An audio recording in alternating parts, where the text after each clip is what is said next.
clock tower, Mariel Cartwright panel.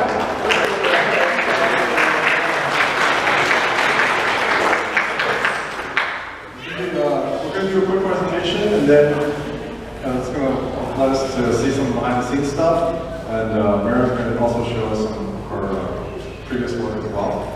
And then we're going to, after the presentation, we're going to go straight to the Q&A, and then after Q&A, we'll take a short break. Before we go into the break, give us a second to just break down all this stuff, and then you guys can get up and take a break, and we'll come back and we'll start the sign-in. Okay? For the sign-in, you guys can just stay in your chairs, and we'll just call you roll back up. You don't have to stand in line. Cool. A few things before we begin. Restrooms are upstairs to the left.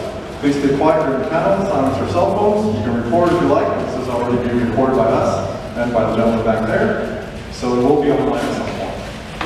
After the panel, I'll talk about the seats. So yeah, I won't talk too much. With that, I'd like to introduce Mariel Cartwright.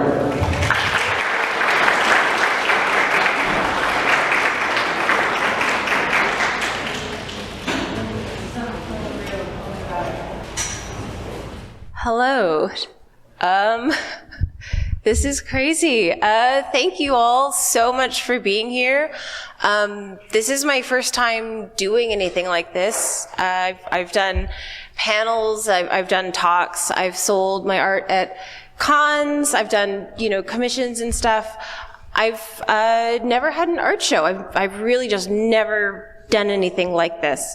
I haven't created works where I make them with the intent of showing them and selling them. So, kind of like a real artist. So thank you so much for being here. You all took time out of your day to be here, and I'm really, really thankful. So if you're not too familiar with my work in the past, here's kind of a brief overview. Here's a random sample of my own work. I love cute girls. I love things that are a little weird and morbid. I do work a lot typically with just black and white, partially because I feel generally pretty satisfied with the quality, the chunkiness I get out of my digital line work, but also because I feel like I'm not that great at color, to be honest. Whenever I start to finish a color piece, I tend to jump all over the place in style, which is fun on one hand. I don't really go in with expectations, but I also don't have an inherent style of color work. I kind of make it up as I go every time. So I've done plenty of color pieces overall, especially professionally, but black and white feels a little bit more like my space, which I think you'll see kind of in the work here, in my sketchbooks that we're selling here. They're all black and white. You're not going to find color in them. So when Nucleus approached me about this show, I thought, cool, I can show off some of my work. That'll be fun. And then I realized shows like this are usually traditional media, and I don't really draw on paper. My sketchbook is an iPad. So, I do traditional commissions at cons, I'll take commissions at places like Anime Expo, but that's really the only time that I draw on paper. But I thought, I do those commissions. I can physically draw on paper, even if it's been a while. So let's do this. Let's give it a shot. So this was my first piece, which I kind of wanted to set a bar for myself, which of course is drawing a bunch of skeletons. My husband Tyson and I were actually living in London at the time. I did this a few months ago, which, by the way, we've spent a good chunk of the past year living in London because of Tyson's work. So I did this on the dining table of an Airbnb, but I think it worked out okay. I really like bodies. I like skeletons and organs and weird, mushy, physical stuff like that. So this was a lot of fun. And after getting kind of the feel for things, I feel like it kind of woke up a part of my brain that had been sleeping for a while. like, oh, actually, I'm having a lot of fun. When you work digitally for so long, it's so easy to undo and erase, adjust and tweak. You can throw a bazillion layers on top and you can make it shiny and pretty. But with this, you get the one image and you have to get it right, or you have to be okay with your mistakes. And I feel like doing this show and actually drawing on paper again kind of got my gears turning in a way that hadn't in a really, really long time. I think the past couple years, I guess it's been since COVID basically, I really went all in on professional work. So for me, working at home kind of turned into like home is work. And even now I'm working constantly, which I am very fortunate to have that work, but it's been a goal of mine to create like work time and personal time, and I haven't done it yet. It's an ongoing process. So I haven't been making time to create personal work. So with this show, it's been, an excuse, like I had to do this to really remember what I even liked personally, to explore whatever I wanted, and to be able to kind of put down the thoughts and imagery that I had in my head onto paper. So I think you'll see those touches of being a little morbid, lots of cute girls. I don't have a good sense for clothing and fashion design, so you'll see they're often not really wearing, clothes. But it was really, really fun. Here's just a couple more work in progress shots. This is now back at home in LA. That is a dog pee pad at the top of the right image. We got a puppy and he is not potty trained. So I did go into this show with the theme of distress, which has just been maybe my general vibe for the past few years. So it was really fun to explore that theme in different ways, some kind of being more obvious than others. And I'm really happy with the pieces overall.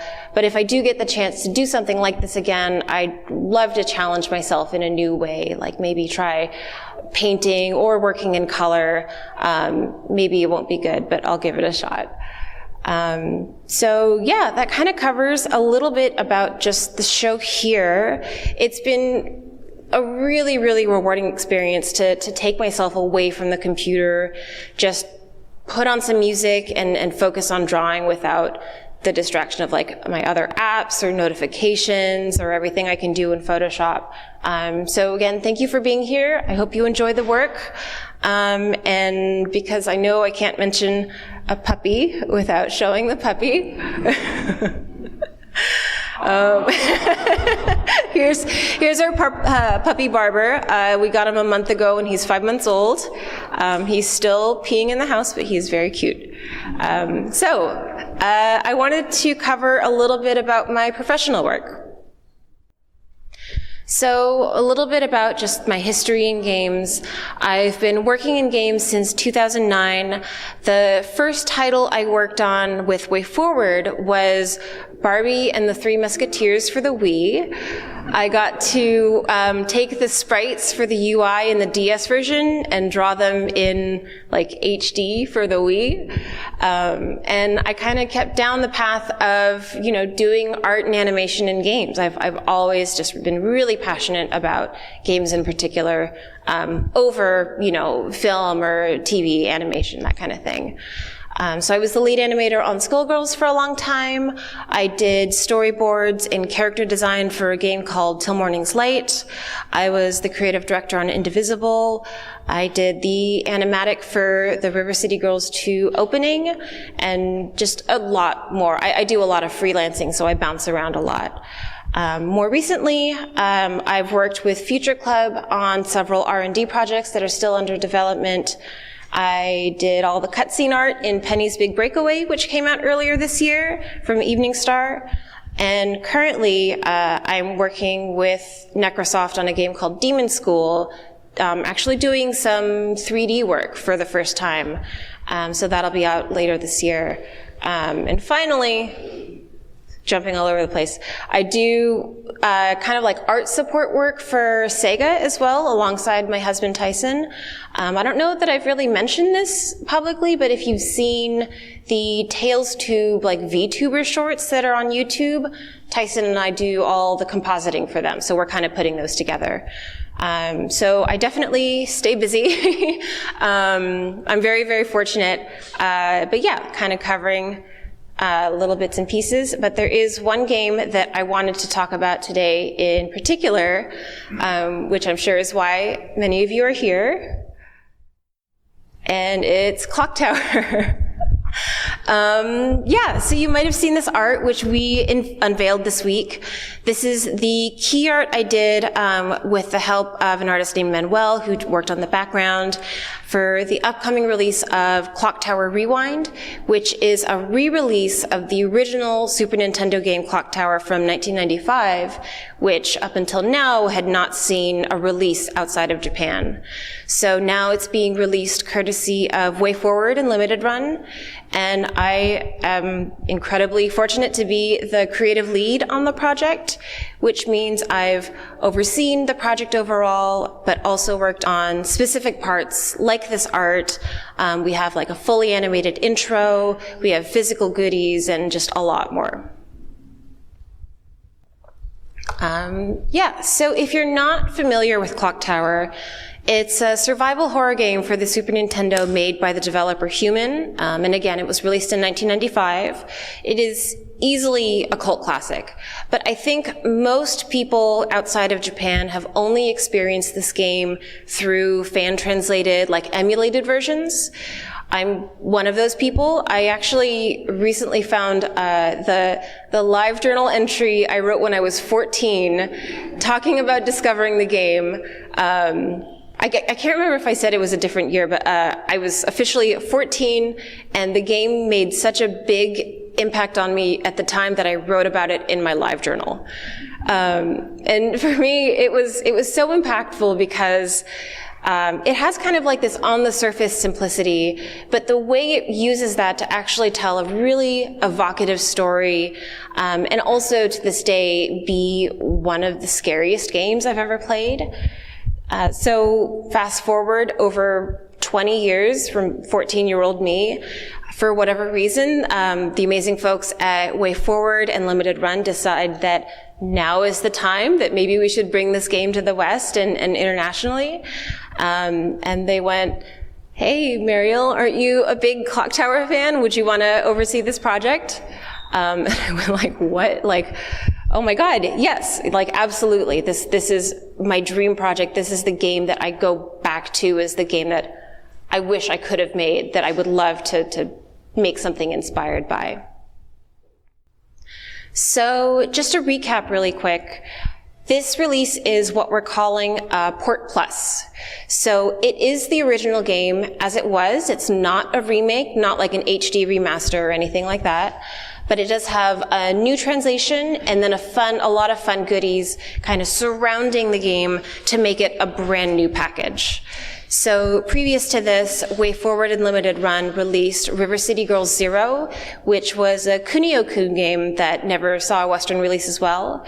So if you want an idea of kind of what the release of this version of Clock Tower entails, River City Girls Zero is a game that was released in a similar vein. There's a lot that I could cover about the game in general, but today there's a few aspects that I want to focus on, which are some of the newer elements that we're bringing to this release. So when you start the game, we have an updated interface to navigate. We kind of wanted to keep it true to the originals, so we didn't go too crazy here. We have the original box art kind of expanded out. We use this in a couple places. And for the logo, we kind of took that string going through her throat and turned that into like the motif for the UI. So really trying to like draw from art from the original game. And in the game itself, as you're playing, since the game isn't widescreen, you have a number of options for border art on the sides. And we'll have some original art like you see here. We'll have some of the new art, like from the intro, from our key art and things like that. So you have lots of options for kind of how you want to play the game. And as far as new additions go, the biggest one for me was that I got to direct a short animated intro to go alongside the game. I directed, storyboarded, I roughly animated all of it, fully animated a good chunk of it, did the compositing, the whole thing. There are several parts that I didn't do. My friend Jones Weedle designed the colors, which are really bright and striking. They have an amazing way with colors that I keep going back to my problem with colors. I don't. Future Club helped tie down and clean up the animation. They also worked on backgrounds and compositing. And Manuel from earlier, who worked on the key art, also stepped in to help with additional backgrounds.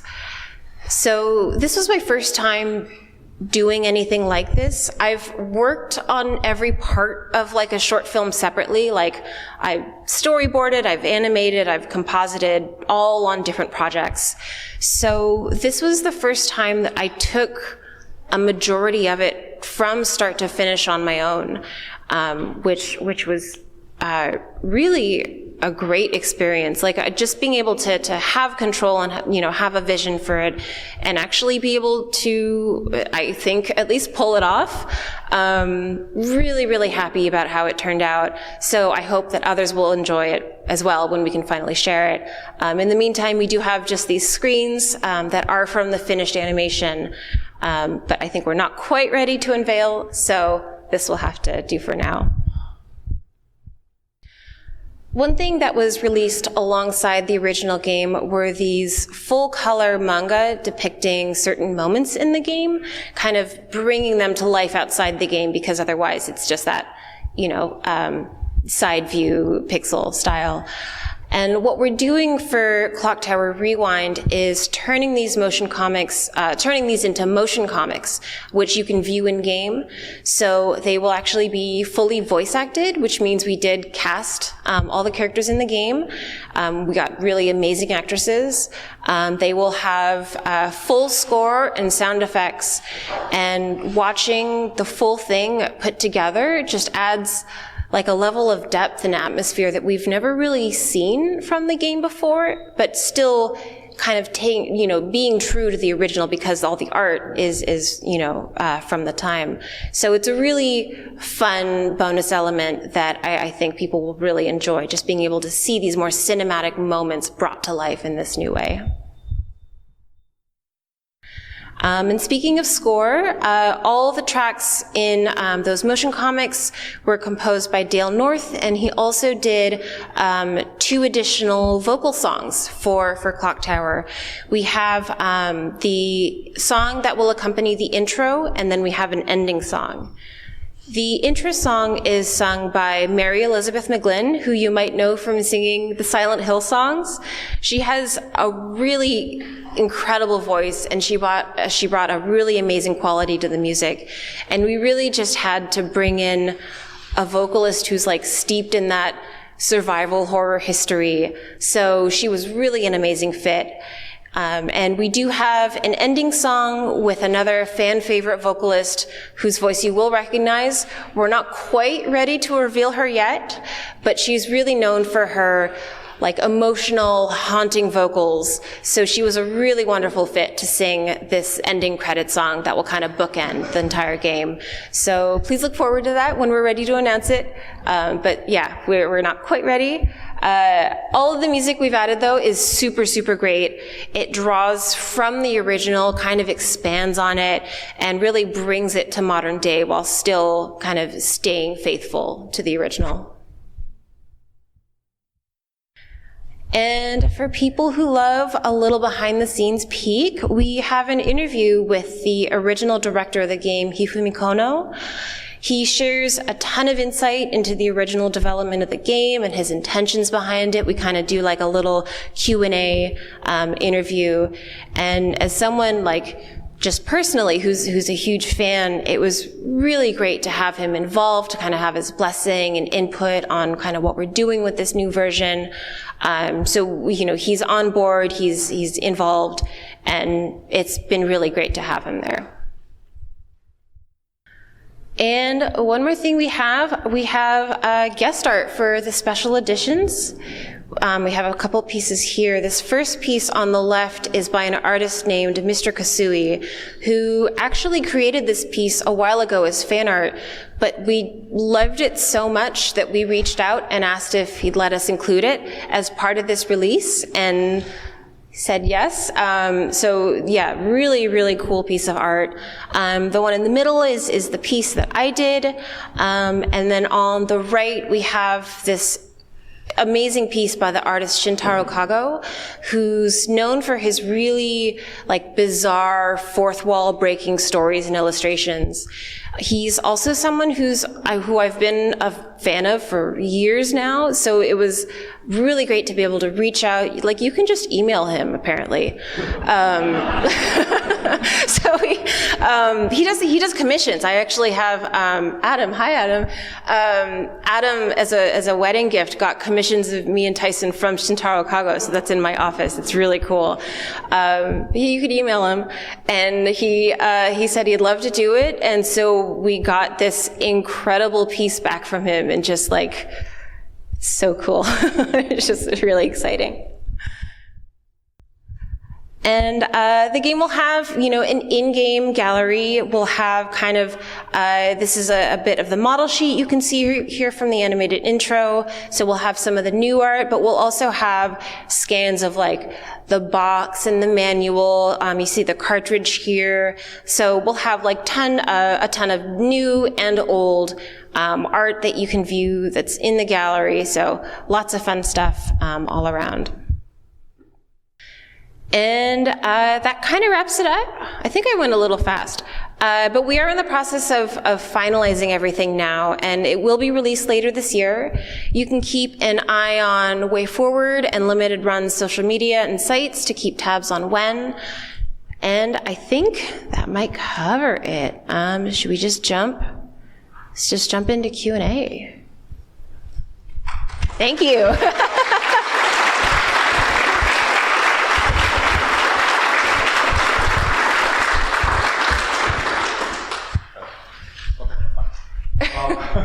So just raise your hands, and then Mariel will pick you, and then she'll repeat the question to the audience in case anyone hears it.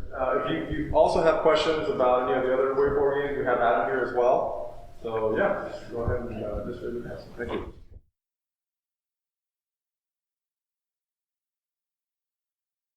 So I think there was a second there where we didn't know who owned Clock Tower, right? Because the last Clock Tower game was Clock Tower 3, which was published by Capcom. And then there was, if I recall, Haunting Ground, which came after, was almost like a spin-off, but that was also Capcom. So we had to do a little bit of digging. There's Reddit threads of people just wondering who owns this anymore. So we did find that Sunsoft is the company that owns the IP now, and so that's who I believe Limited Run reached out to. I'm looking at you, Adam. They co-own it with Capcom. Okay. Yeah, sorry. So yeah, we had to work with Sunsoft and Capcom to get the full license. Okay, there you go. Yeah, and I think as far as this version goes, we have been interfacing through Limited Run with people at Sunsoft, and they've been really great about the whole thing. We've been sharing them updates. They'll give little bits of feedback that are totally cool. But they've been really receptive to the whole thing. And, as soon as we got Kono involved, and hearing his feedback and just his willingness to be involved, just the whole thing, from the IP owner, original creator perspective has been really great, which I think can often not be the case. So really, really smooth and wonderful as far as all that goes. I don't believe Human is around. I think they went defunct. I'm not sure after which game, but yeah, they're not around anymore.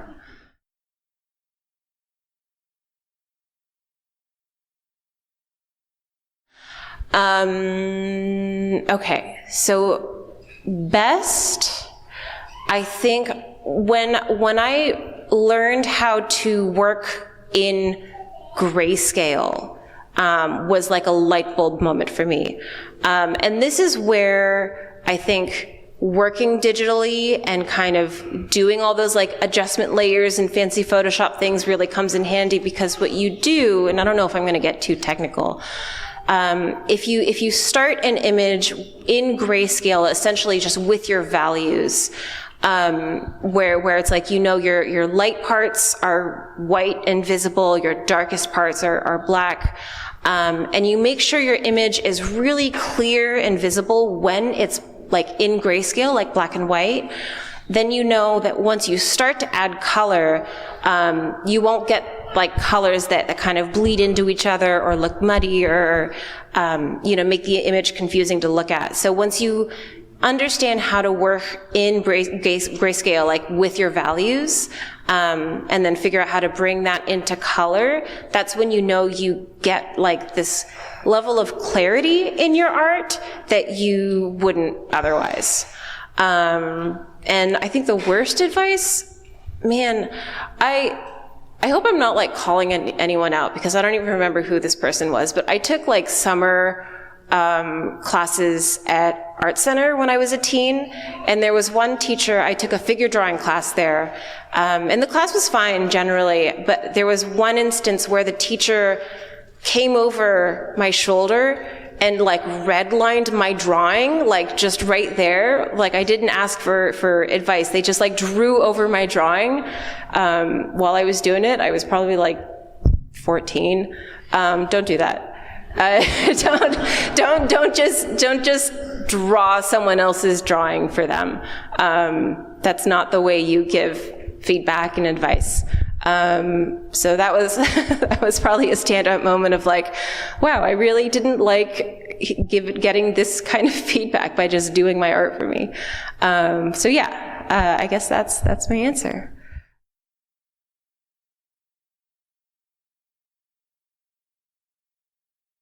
I'll be honest, it's a lot of pressure, because I think I have my own kind of inherent artistic style that I will lean into, but there's also, the expectation of like all the people who love this game that also have their vision of what they would want out of something like this.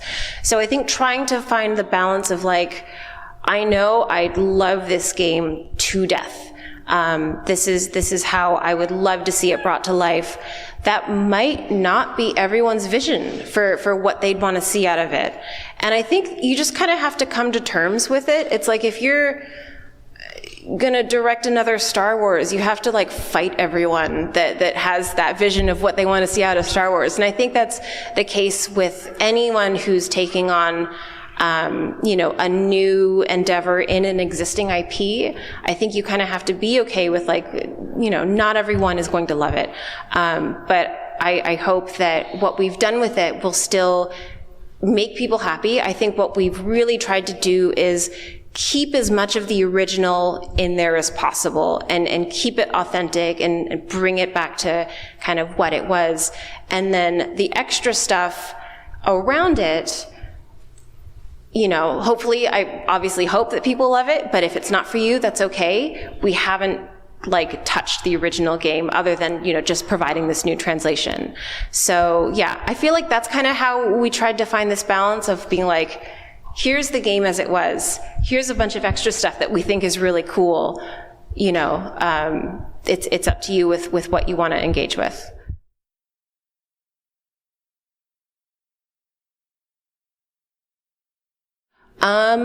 Yes. So, there's a game called Wonder Project J. I don't know if, so I hear a couple people. There's a game called Wonder Project J. It was a Super Nintendo game, and then there was a Nintendo 64 sequel. And it's a game, it's like a, kind of like a point and click where you're controlling a little fairy as your cursor, and she's teaching a little, like a Pinocchio boy, how to be a little boy. And so it's kind of like this trial and error game where you're teaching him how to do things and he'll mess it up and eventually he'll get it. It's kind of like training a dog, but he's like a little boy. But the art in the game is really, really like bright and colorful. It has some really beautiful animation in it, like really cartoony, kind of like anime animation. So if there is another game, if we could do something like this, that would be one that I would be like, oh, that's so cool. Like I would love to animate, something like this, and also, again, like, it would be another game that has not seen a Western release, so it would be really cool to be like, I love this thing, I want everyone to know about this thing. So I think that would be my answer. I don't know how many people here know that game. Well, look it up, it's cool.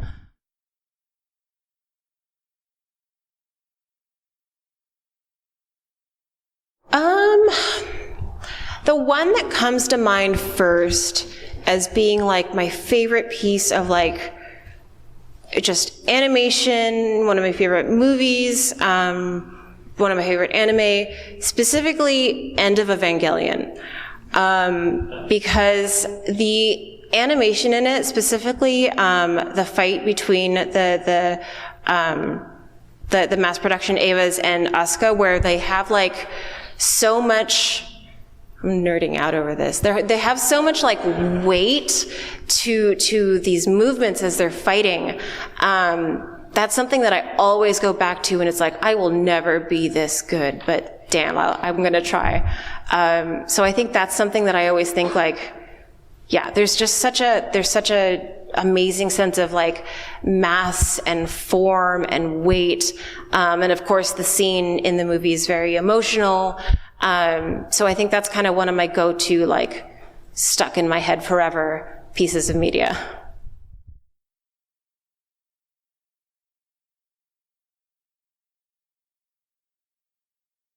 Yeah, so we started with the Super Famicom version, and then there is also, can I say the extra? A bit? Okay.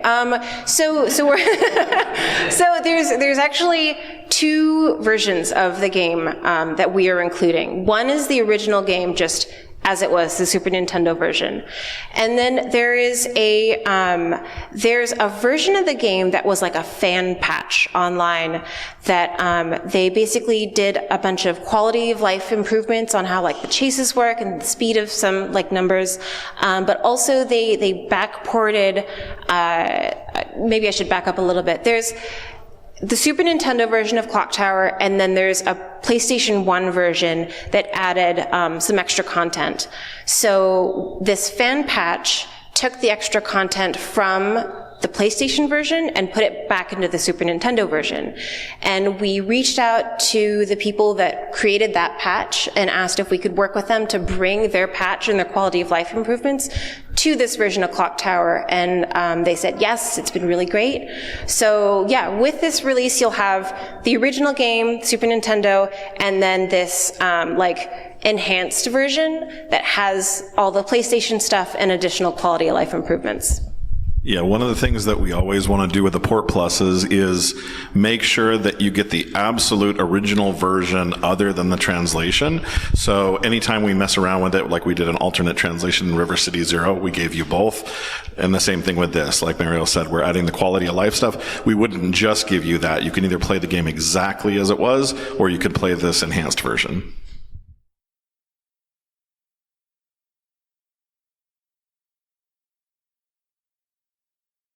I mean, I think my whole life I've kind of liked just morbid stuff. You know, one of the games that I played earlier in my life was like Mortal Kombat. Like, you know, just like these weird little like formative things. Renting like weird anime at Blockbuster at the time, like Ninja Scroll. I shouldn't have watched that when I was like 10. All these like little things that were like, should I have mentioned that? I don't know if this is, okay, sorry. Just like all these little things I think that were kind of formative experiences for me. But then also I always loved, anime growing up. I guess when I was really young, I was obsessed with Sonic the Hedgehog. But I kind of moved from Sonic to liking games like, there's the Lunar series that I love. I played Final Fantasy VII was my first one, which I was obsessed with. I was like 9 or 10 at the time. So I think these kind of two worlds that I was really fascinated by and kind of were formative for me. I just kind of combined those two.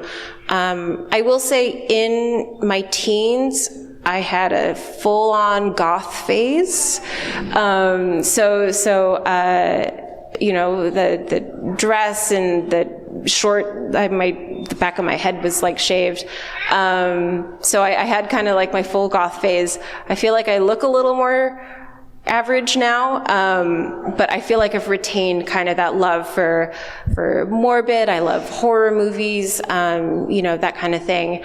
But also just I still love anime and I love cute girls. I feel like why not just combine these two things that I love into, I guess, the pieces that you see here. Thank you.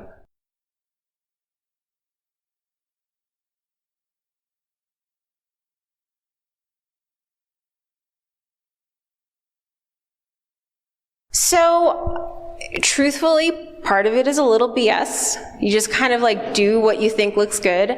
But I will say I do try to break down forms into like boxes or spheres or cylinders, because I feel like I can understand how light hits a cube. So what happens if I combine a bunch of cubes and see how light hits it? But I think even there and even with experience, I still won't quite nail it also. So that's when reference comes in. Like for this piece, I was looking up just, other art that I thought was cool. I was looking up like for her shirt. There's kind of like some specific rendering there. I was just looking up like Google Images photos of ladies in white blouses. So I think a combination of like breaking down your shapes into something a little bit more digestible, using reference. I think honestly 3D reference, totally fine. Like, there is a site called Magic Poser, I think, that you can pose just like a little 3D person with lights, and I will sometimes use that to just, if I'm lighting something that's really unusual for me, other than just like generic like light in front of your face, it's nice.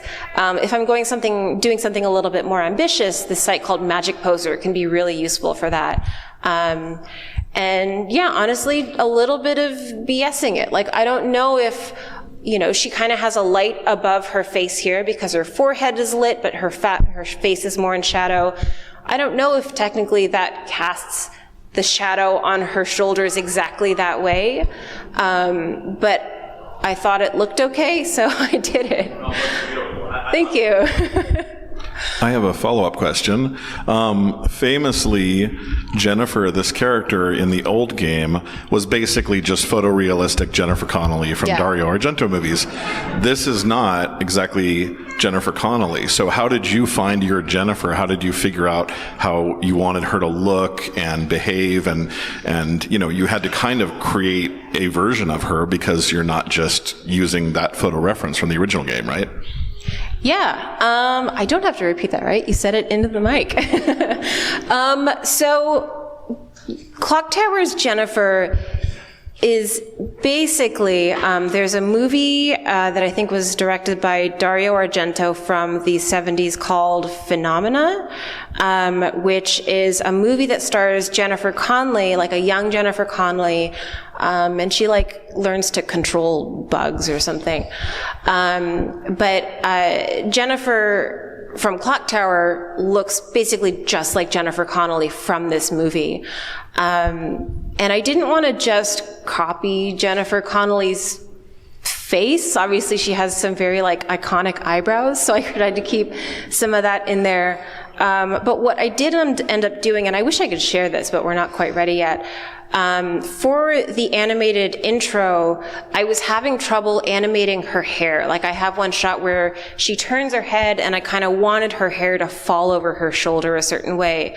So that's where I did actually just look up Jennifer Connelly clips, like clips from Phenomena, and I was like, oh, her hair moved a certain way, and she did this twist, and her hair did this. She has like big fluffy hair.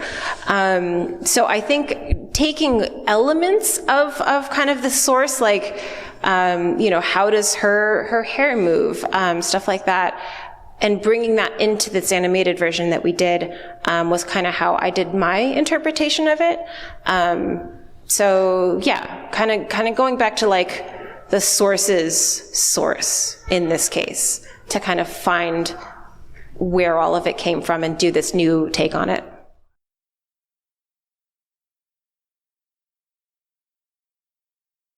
Oh, the first ending. Oh my God. I mean, I don't remember because I was 14. That was a long time ago. But I do remember I did actually find the car ending by accident. And that blew my mind. Just the idea, oh God, am I gonna spoil it? There's an ending in Clock Tower that you can get, that will cut the game short. There's sometimes games will do this where, I think there's like a Dragon Quest where you can like, you talk to the king and he's like, do you accept this mission? You say yes or no, and if you say no, like the game ends. Did I make that up? I hope not. But basically there's an ending in Clock Tower that if you do find it, the game actually is cut short. And I found that completely by accident. And yeah, I had never seen anything like that. I didn't know you could do that in a game, like just end the game wherever you wanted. So that was just mind-blowing for me. And I will say, when I first played Clock Tower, I had a really hard time playing it. I found it so scary that I couldn't play it for more than a few minutes. So I would play and then save state, turn the game off and like take a little break and then go back to it. So again, it is still so scary to me, and that's why it's made such a big impact. But yeah, I guess that answer went a little all over the place.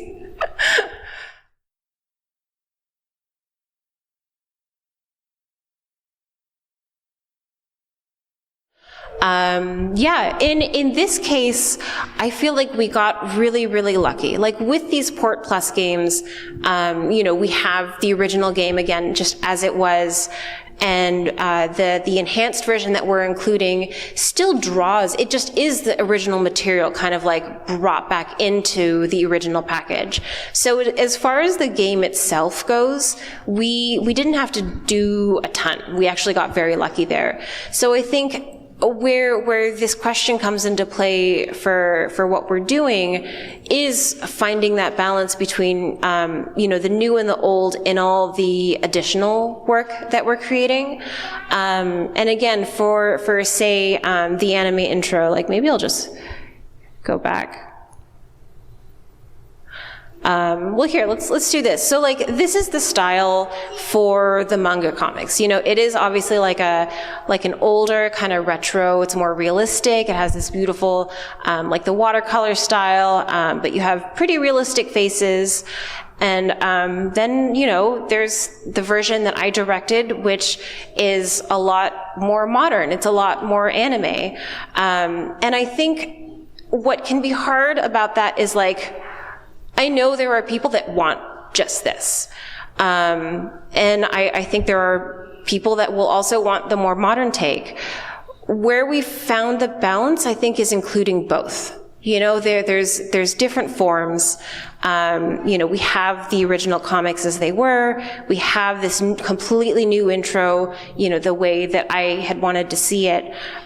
So, maybe it is a matter of finding the places to kind of have both elements. Like here's somewhere where we are creating completely new things. This is a new vision that we want to share with everyone. But here's the places where we are still honoring, you know, the way things were, and we want to keep it, you know, to what excited people back then, and share with people now, you know, what made us excited. So maybe it's not a matter of like merging the both and finding the perfect balance, but more finding different places for each part to exist in its own way. Thank you. Yeah.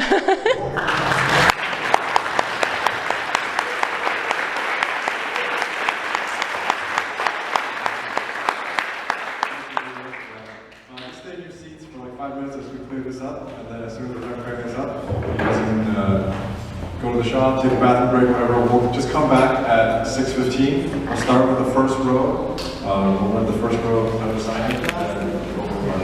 So just come back to your seats. Thank you. Thank you.